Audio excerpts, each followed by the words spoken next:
And now to President Trump's major announcement at the White House today. Joy Purdy's been watching the new information on the national level. And Joy, he started with a message to Floyd's family.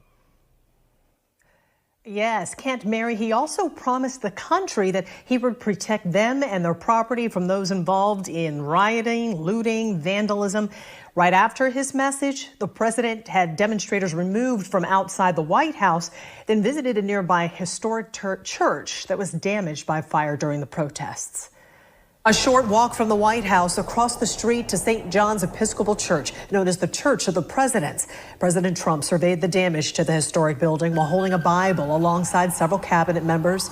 The church was set on fire during protests against the death of George Floyd in Minneapolis police custody. This, just one example of the violence the president vowed to end immediately. As we speak, I am dispatching thousands and thousands of heavily armed soldiers, military personnel, and law enforcement officers to stop the rioting, looting, vandalism, assaults, and the wanton destruction of property. His message came on the heels of a video conference the president had with law enforcement, national security officials, and governors, calling on them to aggressively go after protesters. What happened in the state of Minnesota, they were Olympic stuff all over the world. They took over the police department. The police were running down the street, sirens blazing, the rest of them running. It was on camera.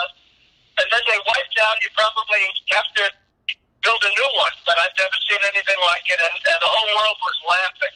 Hours later, from the Rose Garden, the president's message was just as stern. If a city or state refuses to take the actions that are necessary to defend the life and property of their residents, then I will deploy the United States military and quickly solve the problem for them.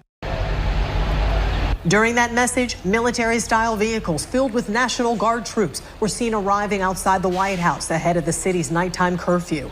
Also during the president's message, you could hear flashbangs being deployed by law enforcement, dispersing protesters on the other side of the White House. But where there is no law, there is no opportunity.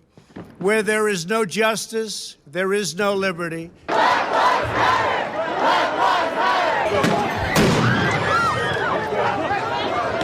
The president's action marks a week of chaotic violence that's rocked cities cross-country, which the president called domestic terrorism. Yet, even amid the chaos, some positive images from cities like Stamford, Connecticut, Portland, Oregon, and Des Moines, Iowa. Police seen kneeling in solidarity with a large group of protesters.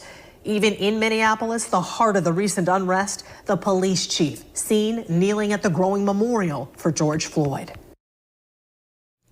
The president began his message in the Rose Garden by pledging to George Floyd's family that justice will be served.